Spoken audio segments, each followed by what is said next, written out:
guys, Mona here from Raw Strength. Today we are going to be covering the Hang Power Snatch. The Hang Power Snatch is a great way to teach the athlete progression for going into their classical snatches.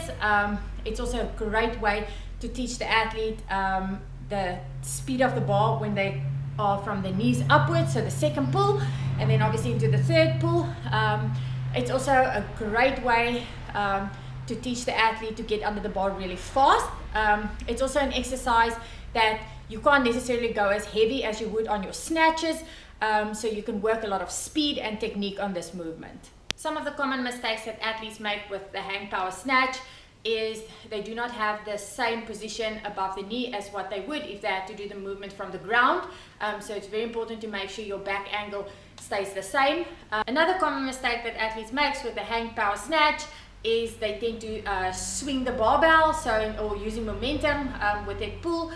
So instead of actually getting themselves into a really nice and solid position, getting their backs nice and tight, shoulders back, nice and strong position, and then doing the power snatch. Another common mistake that athletes make is to jump out with the feet in the catch.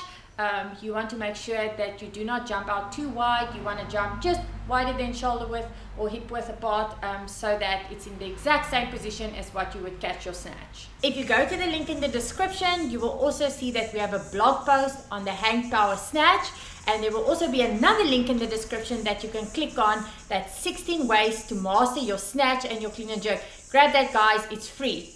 Also, if you liked our video, please give it a thumbs up and subscribe to our channel.